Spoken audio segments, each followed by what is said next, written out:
Hello friends, आज की class में हम प्रश्नावली 6.2 के उदाहरणों के बारे में चर्चा करेंगे, जिसमें हमारा पहला उदाहरण है कि चित्र में यदि P पैरेलल टू RS यानी कि PQ जो है RS के समानांतर दिया हुआ है और कोण MXQ बराबर 135 अंश हो और कोण MYR ये 40 अंश हो तो कोण XMY ज्ञात कीजिए। पहले हम चित्र में देख लेते हैं तो पी क्यू और पी आर एस कहाँ पर है। तो यहाँ आप देख सकते हैं यहाँ पर दो रेखाएं जो दी हुई हैं, एक ऊपर जो है पी क्यू है और नीचे आर एस है जो कि आर एस है। और यहाँ पर जो कोण एम एक्स क्यू दिया हुआ है वो 135 अंश है। यहाँ से हम देखते हैं कोण एम एक्स क्यू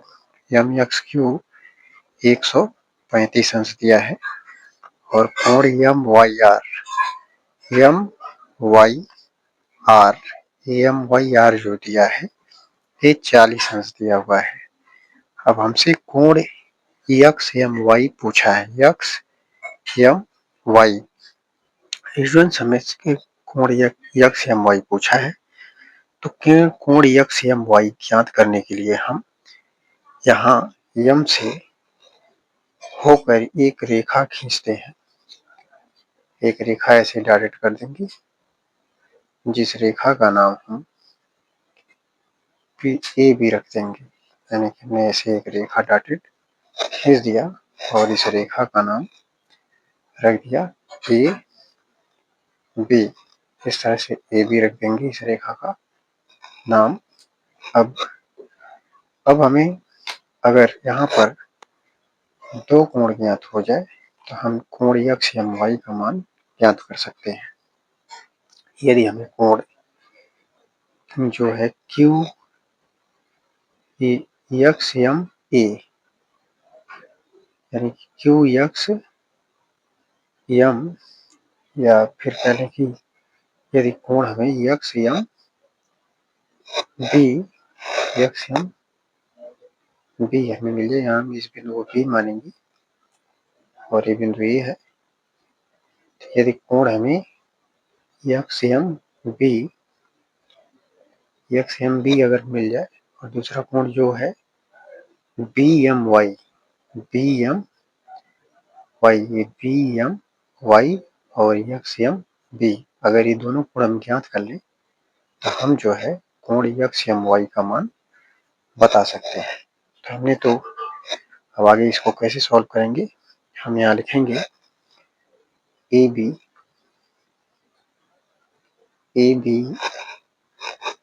पैरेलल यानी समानांतर है इसके पी क्यू के और पी क्यू समानांतर है आर एस के। जो पी क्यू है आर एस के समानांतर है, जैसा कि चित्र में आप देख सकते हैं कि ए बी समानांतर है पी क्यू के और पी क्यू समानांतर है आर एस के। अब अगर हम देखें तो पी क्यू ये दोनों कॉमन हो जाते हैं तो यहाँ से हमें मिल जाएगा आता है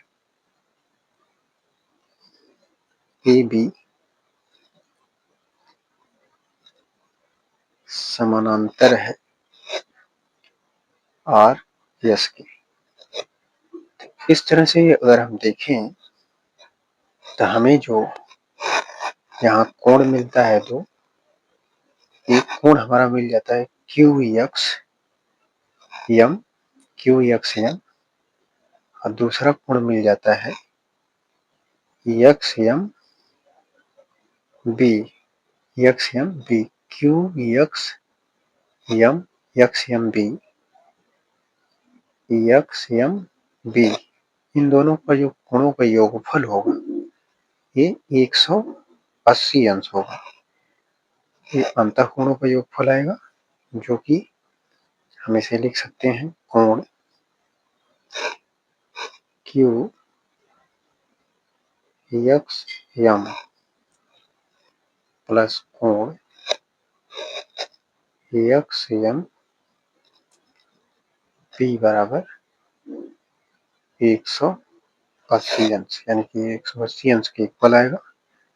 अब जो कोण क्यू एक्स एम है, क्यू एक्स एम हमें कितना दिया हुआ है, 135 अंश। तो यहाँ हम रख देंगे, यहाँ लिख भी सकते हैं कि परंतु कोण क्यू एक्स एम बराबर 135 अंश। अगर कोण क्यू एक्स एम 135 अंश है तो हम यहाँ पे रखेंगे 135 अंश प्लस कोण एक्स एम पी बराबर 180 अंश। अब यहाँ से कोण एक्स एम बी का मान हम निकालेंगे, तो हो जाएगा कोण एक्स एम बी बराबर 180 माइनस का 135 अंश। अब इसमें से अगर हम घटाते हैं 180 से 135, कोण एक्स एम बी का जो मान मिलेगा ये आ जाएगा 45 अंश, यानी कि यहाँ 10 में से 5 गया 5, 7 में से 3 जाएगा 4, यानी कि कोण एक्स एम बी का मान आ गया 45 अंश। इसे हम मान लेते हैं समीकरण 1, यानी कि हमें एक्स एम वाई का मान ज्ञात करने के लिए एक्स एम बी का मान चाहिए था, तो एक्स एम बी का मान हमें जो है ये मिल जाता है। अब इसी तरह कोण बी एम वाई का मान हम पता करेंगे। अब कोण B M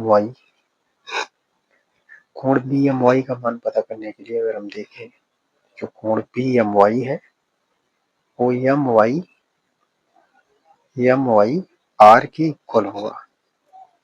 B M Y कोण एम वाई आर के इक्वल होगा। क्यों? क्योंकि ये दोनों एकांतर कोण है। तो यहाँ हम लिख सकते हैं, अतः कोण बी एम वाई बराबर कोण एम वाई आर। ये कैसे कोण है? एकांतर कोण, एकांतर कोण है। अब अगर कोण बी एम वाई आर के इक्वल है, तो एम वाई आर का जो मान अगर हम यहाँ देखें तो कितना है, 40 अंश है। तो बी एम वाई ये कितना आ जाएगा, 40 अंश। तो यहाँ हम लिख सकते हैं कि बी एम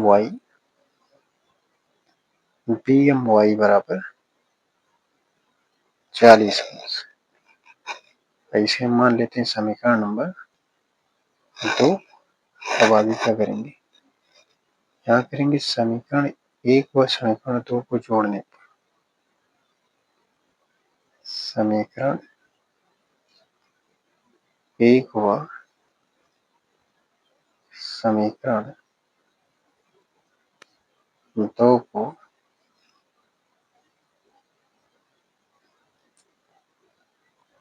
जोड़ने पर, अगर समीकरण 1 हम लेते हैं एक्स एम बी, यहाँ लिखेंगे x M B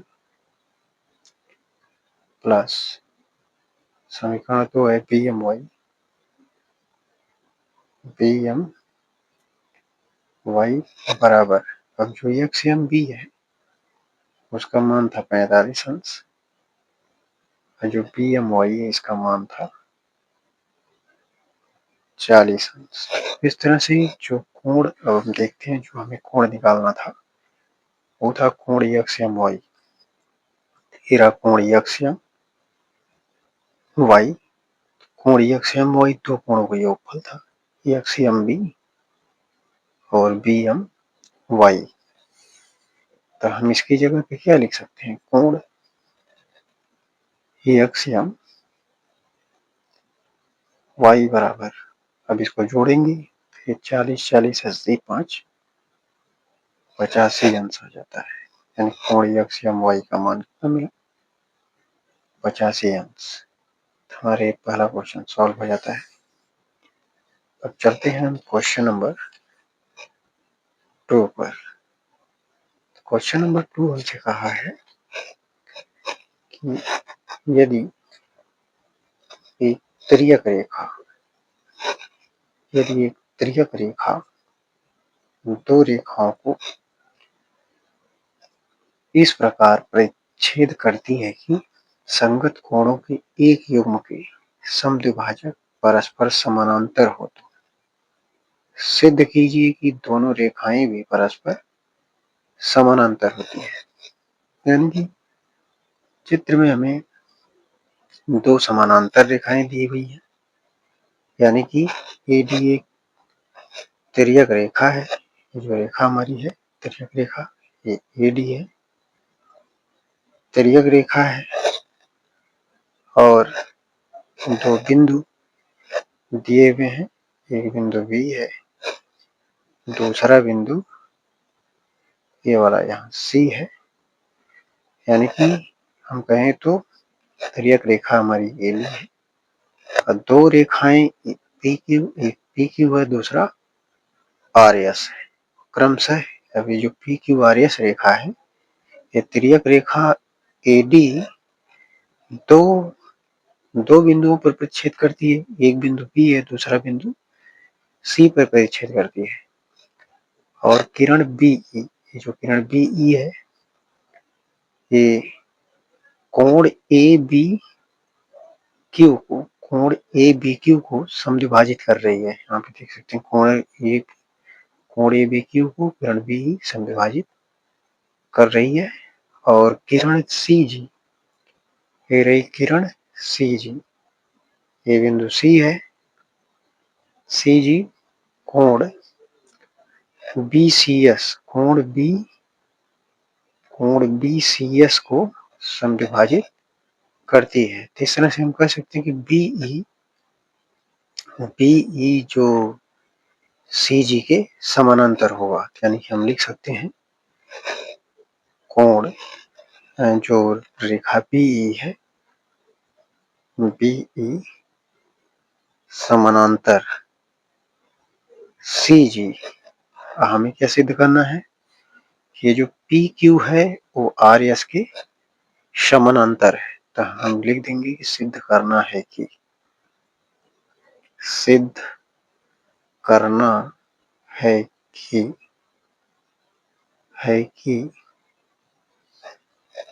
P Q समानांतर तो आर एस, समानांतर है पी क्यू आर एस के। तो हम इसको कैसे सिद्ध कर सकते हैं? पहले हमें जो दिया है वो लिखेंगे। तो हमें दिया गया है क्वेश्चन में, तो हमें दिया है कि किरण बीई, जो किरण बीई है, जो कि अभी हमने इसको दिखाया आपको, ये किरण बीई कोण ए बी क्यू, किरण ए बी क्यू, कोण ए बी क्यू, कोण ए बी क्यू की समद्विभाजक है। कोण ए बी क्यू की समद्विभाजक है। तो हम इसको कैसे लिख सकते हैं? इसको लिख सकते हैं ए बी ई, कोण ए बी ई बराबर कोण ए बी ई बराबर 1/2। अब कोण ए बी क्यू का समद्विभाजक था, तो इसको लिख सकते हैं कोण ए बी ई बराबर 1/2 कोण ए बी क्यू, यानी कोण ए बी क्यू आ जाएगा। इसे हम मान लेते हैं समीकरण नंबर 1। अब इसी तरह हम दूसरे के लिए लिखेंगे किरण सी जी, यहाँ लिखेंगे किरण सी जी, लिखेंगे इसी प्रकार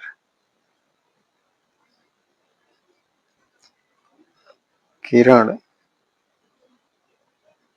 CG,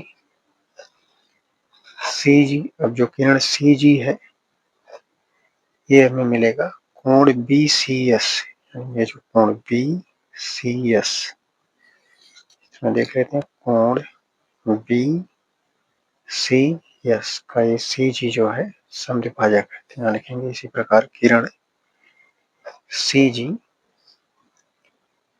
कोण BCS की समद्विभाजक है, BCS की समद्विभाजक कोण BCS की समद्विभाजक है। तो इसको हम क्या लिख सकते हैं कि जो कोण BCG है, यहाँ पे जरा कोण BCG, कोण BCG यहाँ लिख सकते हैं, अतः कोण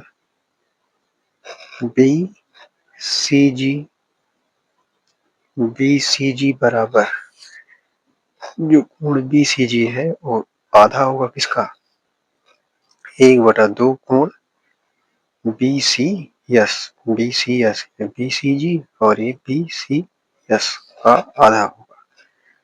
BCG बराबर हम क्या लिख सकते हैं, 1/2 कोण BCS, ये हो जाएगा समीकरण नंबर 2। तो अब हम ये देखते हैं कि जो BE है वो CG के पैरेलल है। हम आपको पहले ही बता चुके हैं कि जो BE है वो CG के समानांतर यानी कि पैरेलल है। तो हम यहाँ लिख सकते हैं परंतु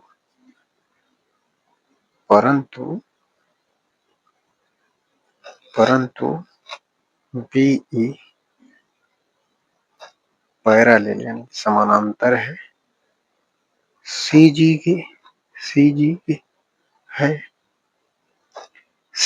है और अब इसकी जो तिर्यक रेखा है उसका नाम क्या था, AD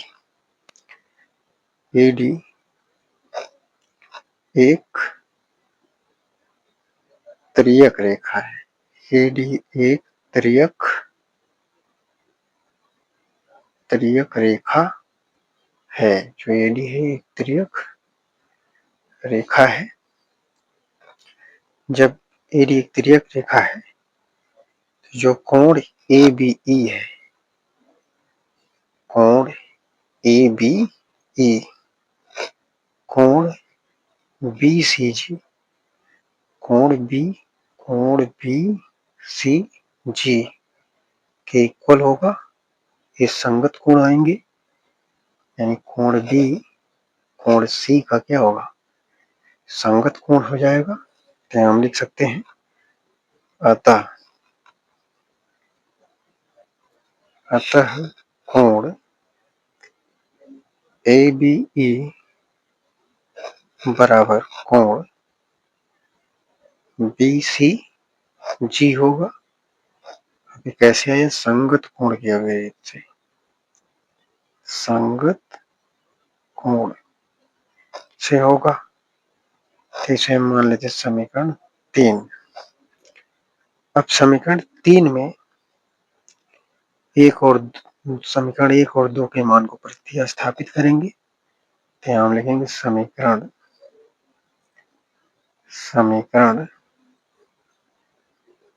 3 में समीकरण 1 व 2 से मान रखने पर, समीकरण 1 व 2 से मान रखने पर, अब समीकरण 1 व 2 से अगर मान रखते हैं तो यहाँ देखते हैं कि कोण ABE के बराबर 1/2 कोण ABQ था और कोण BCG के बराबर 1/2 कोण BCS था। तो यहाँ रख देते हैं ABE की जगह पे 1/2 कोण ABQ और BCG की जगह पर 1/2 कोण BCS। तो यहाँ लिखेंगे 1/2 कोण ABQ बराबर 1/2 कोण BCS हो जाएगा। अब यहाँ से 1/2 को कट जाएगा तो हमें यहाँ मिल जाएगा कोण ABQ बराबर कोण BCS।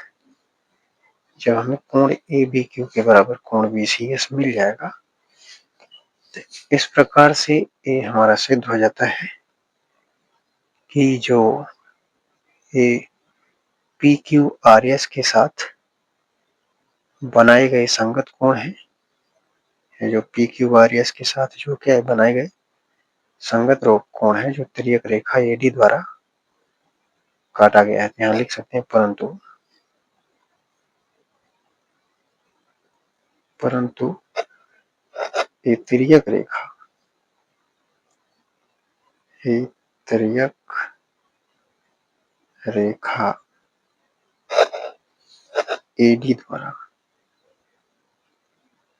AD द्वारा रेखाओं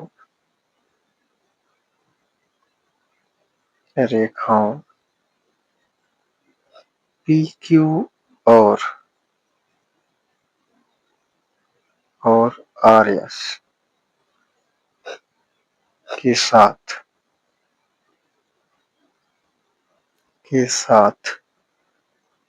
बनाए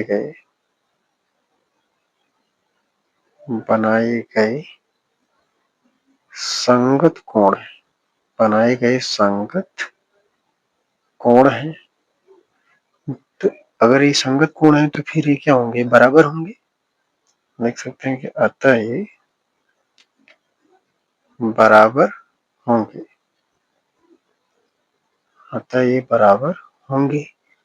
और जब ये बराबर होंगे, जब संगत कोण ABQ कोण BCS के बराबर होगा तो जो रेखा PQ है वो RS की क्या होगी, समानांतर होगी। हम लिख सकते हैं अतः PQ समानांतर RS। और कैसे है, संगत कोण के अभिगृहित से, संगत कोण अभिगृहित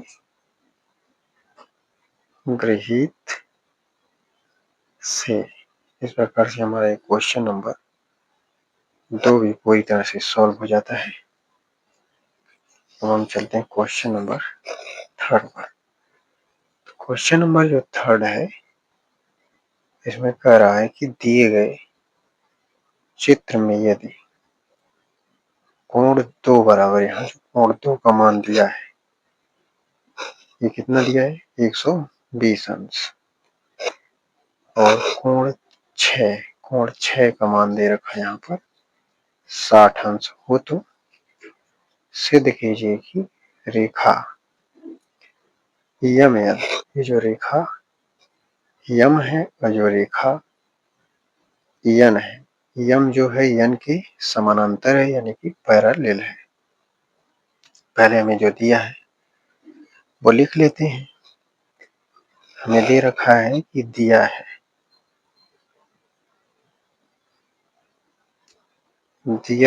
कोण 2 बराबर 120 अंश, और कोण 6 बराबर 60 अंश। कोण 2 का मान यहाँ पे हमें 120 दिया है, कोण 6 का मान 60 अंश दिया है। तो अगर हम कोण 1 और कोण 2 को जोड़ दें, यानी कि रैखिक युग्म कोण बनाएंगे, लीनियर पेयर रैखिक युग्म कोण हो जाएंगे, तो कोण 1 और 2 को जोड़ने पर मान कितना मिल जाएगा, यहाँ लिख सकते हैं चित्रानुसार। चित्र के अनुसार अगर कोण 1 और कोण 2 को जोड़ेंगे, कोण 1 प्लस कोण 2 बराबर कितने अंश के आएगा, 180 अंश के। कैसे हुआ, रैखिक युग्म के अभिगृहित गृहीत से, क्या कह सकते हैं, रैखिक युग्म अभिग्रहित से ये होगा। अब कोण 1, 2 180 अंश के बराबर हुआ। जो कोण 2 है हमें कितना दिया है, 120 अंश। ध्यान रख देते हैं 120 अंश, इस तरह से 180 के बराबर आ जाएगा। और यहाँ से हमें कोण 1 का मान पता चल जाएगा। कोण 1 बराबर 180 माइनस का 120 होगा। कोण 1 बराबर आ गया कितना, 60 अंश। यानी कोण 1 का मान आया 60 अंश। इसे मान लेंगे समीकरण नंबर 1। अब अगर कोण 1 60 अंश होगा, कोण 1 का मान 60 अंश, कोण 6 का मान भी कितना है, 60 अंश। कोण 1 जो है कोण 6 का संगत कोण होगा। कोण 1 कोण 6 का संगत कोण होगा, तो हमें कोण 6 का मान 60 अंश दिया ही है, तो हम लिख सकते हैं परंतु कोण 6 बराबर 60 अंश। और हमें क्या है, दिया है। इस प्रकार से कोण 1 कोण 6 के बराबर मिल जाता है, जो कि दोनों संगत कोण होंगे। तो हम लिख सकते हैं आता है कोण 1 बराबर कोण 6 बराबर 60 अंश। और एक कोण 6 दोनों कैसे कोण, संगत कोण है, यहाँ कह सकते हैं तथा कोण 1 व कोण 6 संगत कोण है। जब दोनों ये संगत कोण हैं, जब संगत कोण आपस में बराबर होंगे, तो जो रेखा यम है वो रेखा यन की क्या होगी, पैरेलल यानी कि समानांतर होगी। तो कह सकते हैं इसलिए यम पैरेलल टू यन यानी यम समानांतर यन हो जाता है। तो हमारा ये सिद्ध हो जाता है। हम आशा करते हैं कि आपको ये क्वेश्चन भी समझ में आ गया होगा। वीडियो को लाइक करें, चैनल सब्सक्राइब करें। धन्यवाद।